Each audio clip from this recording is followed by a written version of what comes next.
سورة الجاثية ني نيونغريلي او كفلي سوراني لاردونا بيتا نيونغري على كورونا وبفسورين كنا مكية ما كان سورادو وآياتها آية وجته 37 آية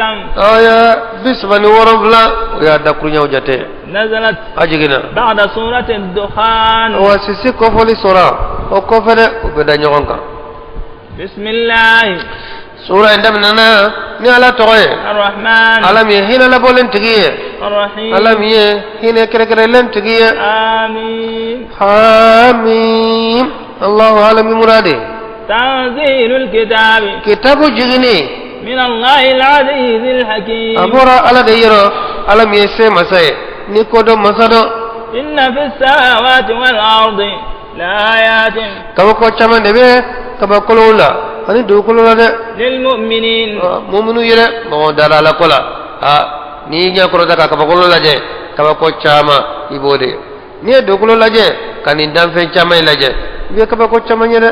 wa fi khalqikum ka ko be aw yere kunna wa ma yabussu min da ani ala be min jese kanin fe nyere me chama na dokulo na ni be ka bako ye ayatun liqawmin yuqinun ni ka bako ye mo ye mom be dangan yere yere dan chogo ni di sira ka laje ha jiki se misimani akakise akamisen kateme shikise nunka haramre be da jikise mina o kise misimani de dana ka oke eye ebile bil bagi manja ibe yele ke be menike o be bora o jikise misimani de ki jila ma ilma jeli ma so kontru yele ma ki harama de sewoni bolone kungulo o bila ha kana keni fembaye kaba ko bi yere la ibaye dongo do don be farayka fokati dafa ibina yo ko fe dongo do don be bula fokati dese wa kaba ko be aw yere la de wa ikhtilafil layli wan nar ani shunit le ka nyo fale o fana yere kaba ko de wa ma anzala Allah min as-sama'i min rizqin ana la imiji ka wasana kamni garjagala فأحيا به الأرض ni ka dokulo nyina ma yanoy بعد موتها dokulo jalen ko fere وتصريف الرياح ani fiye ka yele mani آيات لقوم ni يعقلون be kaba ko chama nya mogoye mom be hakli de ni sigla ka miri ha samia donda fiye bitat le ma fe e koron fe ha samia bo wati fiye bitat le bi fe ha wa fiye bita koron fe abele ma katat le bi fe ni be kaba ko de تلك آيات الله nun be wuli ala ka kaba ko de la نتلوها عليك nabe awa dakuya nun kalaika بالحق be kalaika ni kiyede de فبأي حديث بعد الله وآياته يؤمنون olu be limaniya ni barajumanye ala ko fe ana ka kaba ko nun ko fe ala ka aya nun ha ni ma madan nun ibina da barajumana sa ويل لكل أفاك أثيم bonebe galon tigla beye miye jirmutoyde galon tigla jugu miye awa jirmutoye يسمع آيات الله abala ka yawme تتلى عليه wala ka kalaka ثم يصر ko مصفا fabe dumi yere bonya baye كأن لم na ko يسمعها abamere nyebi ka fiye dongo do tlo bala o bele bitla ka dumi ka galona ka ke galon batige mogo bi se ka to filila chogomina mogo bi se ka to filanga fiala chogomina no kera mami ka bare ibina yere وبشره بعذاب iko tigi أليم bare ni jangata minna dimine no tinya fo mogo ye ni tira tinya fo mogo ye mambe tinya fo ye to ya ka tinya fo nga ya te tinya fo ni mami ya tinya fo fana witla ko o tinya ke galoji wala sa mogo ka to filanga fiala o ka to kafirala wala ko ki kiwariya ko awa jangata biye lardona jangata minno dimine de ye mogo fili yekara sabu jugo ka mogo fili o be ka jangata nyogo betla ka daika وإذا علم من آياتنا شيئا na yesendo kamina ka yola abo mina yele bona fenye na fura ko ala kota wala chiden kota abe yele de أولئك لهم عذاب ole ko ni jangata buye jangata mi yo do ya baye من ورائهم جهنم jahannama be o ko fere ولا يغني عنهم ما كسبوا شيئا o te fo ikari kabuma fensi ye fenfeke ato nube kisi janama inana ولا ما اتخذوا من دون الله أولياء wala uya bisiba wara mimine na makana alaye atefo yauye de ولهم عذاب عظيم jangata bu yesini jangata minoka bona هذا هدى نفلك كنانه والذين كفروا ممن كافرنا بآيات ربهم مارك كما كوي لهم عذاب من رجز jangata bu ye kamni jangata la min dimine de الله الذي ala de masaye سخر لكم البحر na iba kola uye لتجري الفلك ko so bak kurun ka bole bakono بأمره na la kanje maru yere note ni ala ka kololite ate ko kuruna ika yele baka ko goji bangami bala ay ni je ijele naka ite bole nga ala de ko goji kolo kaseka awa akolo awye aka baton ka bola kono ولتبتغوا من فضله ko sanani ne neke kamna ka fasmontiala ولعلكم تشكرون adola aunake ala barka da bawye وسخر لكم ما في السماوات وما في الأرض ala de fembe ko lawye fembe ka kolo la fembe dugul la ala be kolo kabo ala yere fo kabo ala fe nimbe ala kadam fe ndede kabo ala yere fe ko kolo ko di aw hadama de umma إن في ذلك لآيات kabo ko chamambola لقوم ngoye يتفكرون ngbe tasi kamire قل للذين آمنوا ngone ka fo ngoye mulli balala يغفروا للذين ko yafa ngoye لا يرجون أيام الله ni tala ka dawjige ليجزي ko قوما tala no ko sara بما كانوا tanye يكسبون mbe min kene man be jugumanke aka jugumanke e kani rebla no fere e ka to abina ata aka sarata falen tasirine آية نصف لنا hanna matuse awa mami ni abala ka juguman kela e kana sara jugumana aye e ka to ngala ta to alaw ala ba sarala de من عمل صالحا imam e nyuma ke فلنفسه yere yere ومن أساء imam baraka ka juguya فعليها ka jugumen toro be yere de kane mama na juguman ke abe jere ki wala ka juguman ke mami na kibi ka ko de lawa ai ibi ka ke yere de la de ثم إلى ربكم ترجعون ko fa bisagi kata mari mane ولقد آتينا بني إسرائيل الكتاب nyere la anya kitabudi bari sarakoma no tawreta kitabuya والحكم ka ko don duma والنبوة kan namanya duma anyu ورزقناهم garjage من الطيبات garjage sarmo wala de وفضلناهم على العالمين anyu fasamantia o ka wat la mo kande ni mo nyoto diena anye ufsayo ulubeye وآتيناهم adile kuma بينات dalu bangane ona kamni konyana فما اختلفوا mo manyo fonya إلا من بعد ما جاءهم العلم fotoli nalen ko fe umare بغيا بينهم dugu yakoso uyere de man ni ngonche kalan soro len ko fere ni fonya bina doni soro len ko fere ni fonya bina note e kalamalu dama no fonya bewa kala ba kele ko fi un chema jomi soso ni ko mi ote ni ay sosoli do na dina na do kalama yere dama do ye fonya fe be dina na kalama no fe ko do de kalambai e ma bere kala e ka doni dana mina hakemina ibi ko de lase o e kinyeke jelagtima e ka doni dana mina ibi ko hakedese oni ma wore min kala na o ka doni blala enye e ko e ma fefe fo ko kana ofo o kada e ka doni hakara o ko be nyina bowa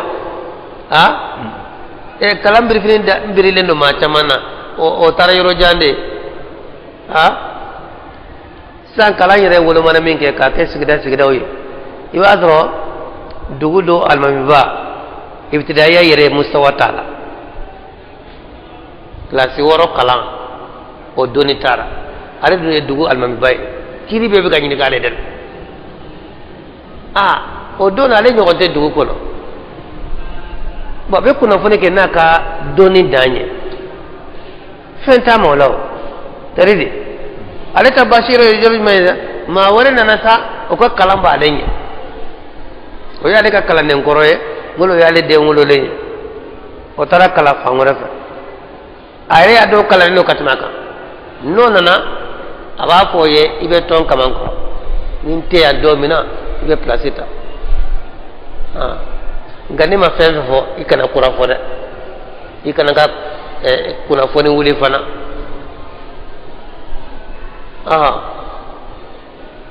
fana ba fo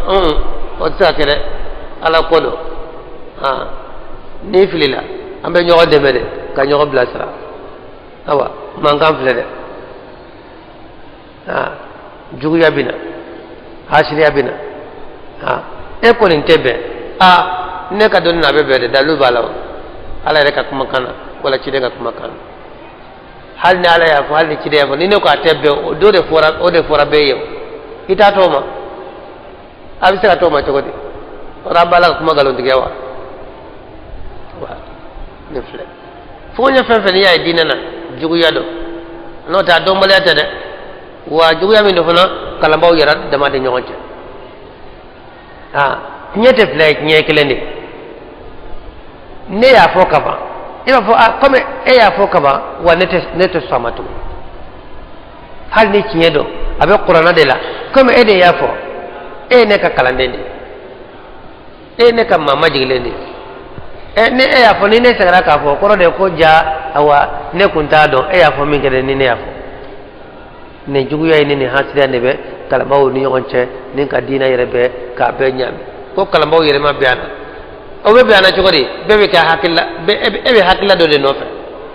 e b'i ka nafa dɔ de nɔfɛ bɛɛ bɛɛ ko la n'o tɛ n'an bɛɛ bɛ ala ta nɔfɛ ciden ta nɔfɛ o ye ko kelen de o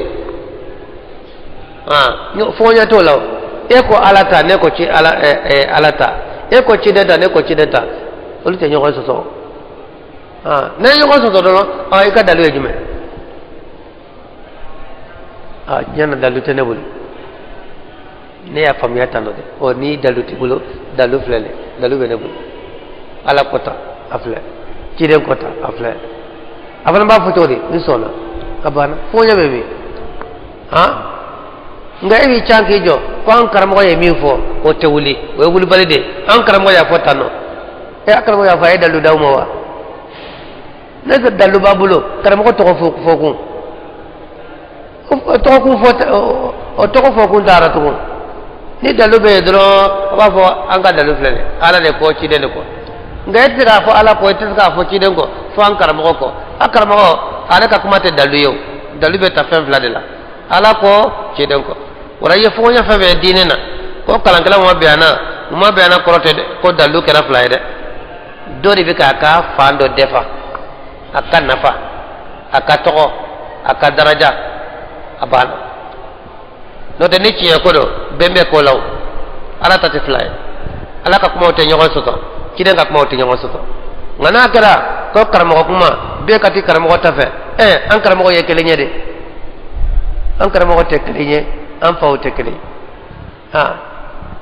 e taara i karamɔgɔ ta fɛ nin taara karamɔgɔ ta fɛ nin yɛrɛ taara fa ta fɛ nin taara mɔkɛ ta fɛ diinɛ bɛ se ka ɲɔgɔn kunbɛn ka kɛ kelen ye tɛ kɛ kelen ye dɛ n'a sɔrɔ an bɛɛ bɛ fa kelen na an bɛɛ bɛ karamɔgɔ kelen na o ye kuma kelen ye nka an faw tɛ kelen ye an karamɔgɔ tɛ kelen ye wa an bɛ karamɔgɔ kuma bɔ a la ka fa kuma bɔ a la k'a to ala kɔ ciden kɔ diinɛ bɛ kɛ kelen ye nin de ye dɛ fɔɲɛ in tɛ dɔwɛrɛ ye juguya hasiriya n dɔgɔnin fitinin de ye nin ye awa ale ye ne kɔn ka fɛn fɔ ne ma min fɔ ne ka kalanden de ye nin ye awa ne yɛrɛ de ye awa kalan daminɛ a bolo ne de ye kalan daminɛ a ye kalan daminɛ ne de bolo bi ale kana fɔ a bɛ fɛn fɔ diinɛ na anw ma min fɔ kɔrɔ de k'ale ale kalanna ka tɛmɛ anw ka taa wa إن ربك ماري يقضي بينهم هذا بكيرك دون يوم فيما كانوا فيه يختلفون فأنا أتمنى يوم يمينا ثم جعلناك على شريعة وكفاني تشدنك تابلك من الأمر فاتبعها ولا تتبع أهواء الذين لا يعلمون kalamalu ka hakilla fo kalamalu do bafo kana soni ma de kalamo kalamu sala kel na de kana soni ma de ede kalambaye ne tara olu ka hakilla fe ko ko fe jama de yolu ye idum ba do tinyati bulu ite tinyaka ko de balu ni to da olu ka hakilla fe be ko se yere ma de بقول سيرة ماذا إنهم لا يغنوا عنك من الله شيئا إكادو كرو مالي منومي نوفني وتسكا فوي كاري كبيما على يرو لدى لا ردونا أسكا كما نومي كلامالي نومي نجو لا ردونا كفو أو يردكو أكناك أو يردكو أكنافو أو يردكو أكناسو وبافوا وتجو علو وعلكو وتسكا فوي كاري كبيما على يرو لدى نو كرا كلامالو كرا سوي كي كلامبا ترومبي kido flanka fayala kido ala sosolikola kido bidiala ha kalambaludo ulutado ede bado nolu kuy kana so eni tora luka hakilaka ala ko la do tina seka foibo ima seka ki bo alamade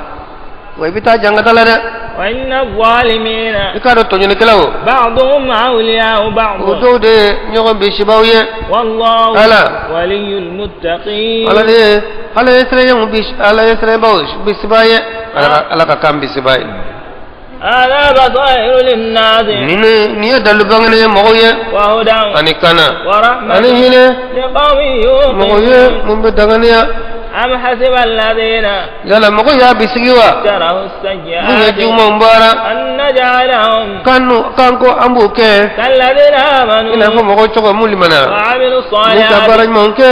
sawa'an mahyahum kenye bawye wonyenama wa mamatuhum anu shu sa'a ma yahkumun tan jugara be min kede juguman kelaw mushriku hakla mbula muni mam yala ke keleye kala kele mbatu ko nolu be kata ke keleye sini ala ko tikada kafir be mun fe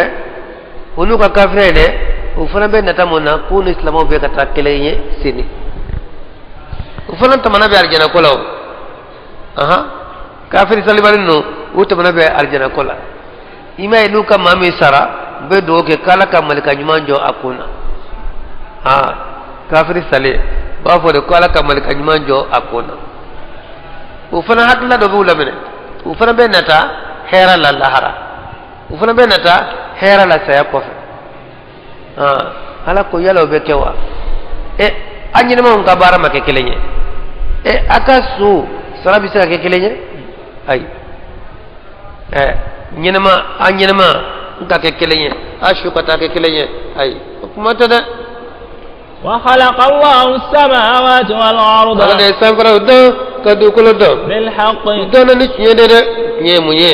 ka ala bato tele wal tujza kullu nafsin ko to ni be nasara bima ni kasabat penya ay min bara wa hum la yuzlamun don ko nte to nyo dona de mi minke obi sara no de أفرأيت من اتخذ إلهه هواه كباريا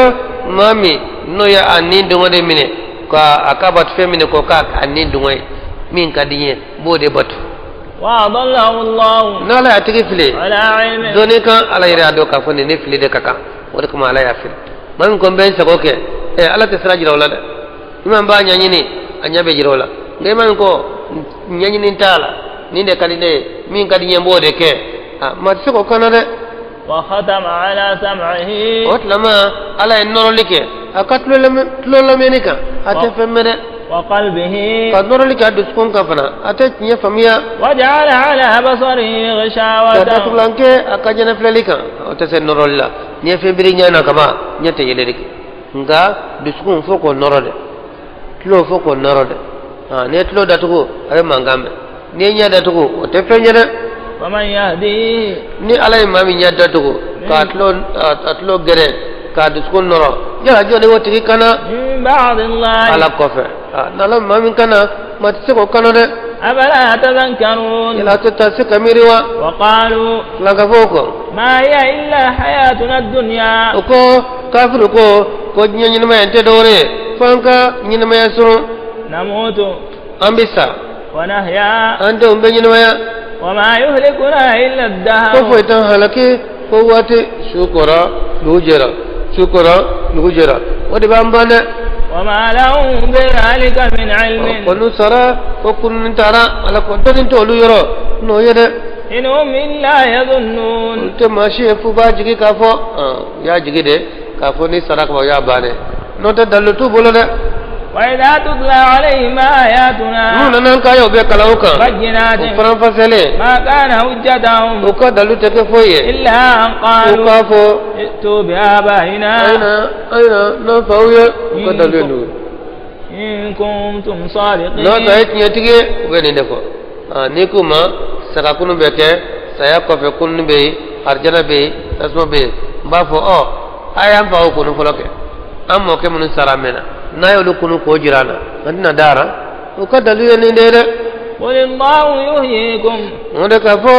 أو ألف أوني نمايا ثم يميتكم كوفي باو فاتو ثم يجمعكم كوفي باو فرجوكا إلى يوم القيامة كتلا ردو مدى لا ريب فيه سكتلا ولكن أكثر الناس لا يعلمون كمغو سونچما وتودنا ولله ملك السماوات والأرض سانفرو مرابي على دي دوكلو مراي ربي على دي ويوم تقوم الساعة دومنا القيمة بيجو يومئذ ودونا يخسر المبطلون كيلي كلا وجيكي بكاري ده مغو سلف لانغا بيكا كافر يكا منافق يكا وجيكي بكاري لا هردونا ده وترى كل أمة جاثية ibe monton be nyongre baye كل أمة monton kelengre be تدعى إلى كتابها wole katu kitabu mode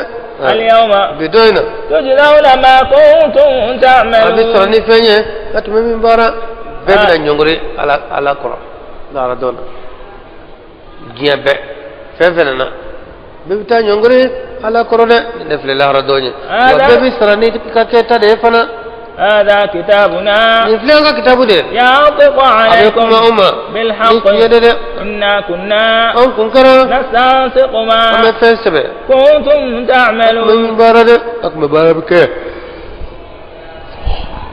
بسبب نوفنا فأما الذين آمنوا وعملوا الصالحات فيدخلهم ربهم في رحمته ذلك هو الفوز المبين وأما الذين كفروا أفلم تكن آياتي تتلى عليكم واستكبرتم وكنتم قوما مجرمين وإذا قيل إن وعد الله حق والساعة لا ريب فيها قلتم ما ندري ما الساعة أنت أدونا إن نظن أنت فوجي إلا ظن فوجي لا أبيك أفضل أنكون باجي نيادو نياته هذا غنا تقوله وما نحن بمستيقنين أنكون تدعنا مغيا أما دعنا نلا هركوي بني دفنا وبدا لهم سيئات ما عملوا ولك فين جمع لبننا ويا من بارا وهاق بهم ما فين جمع لجينا نوية كانوا به يستهزئون وكم بيلبنا كنيمية وقيل اليوم فبوا فبدينا ننساكم أنباتوا تسمعكنا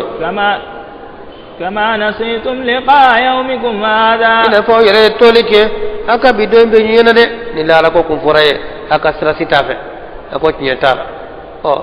أما ما كوكالا ولا ردنا فلم بيتو تسمعنا أما كوشيتاولا ومأواكم النار أسيرة تسمع وما لكم من ناصرين دمن باتاو يده ذلكم ومن فلوية بأنكم اتخذتم آيات الله أي على كايومنا ذلكم بأنكم اتخذتم آيات الله هزوا أي على كايومنا وكي لبنا فنيا وغرتكم الحياة الدنيا يعني لما يندأ مرسا كاونا فاليوم بدينا لا يخرجون منها وتبو جنگتلا ولا هم يستعتبون وتجلك كوبلا فنا فلله الحمد تنبي على دي رب السماوات ورب الأرض رب العالمين وله الكبرياء في السماوات والأرض وهو العزيز الحكيم ala bita fara kabila janama kono de ninki jeni idoya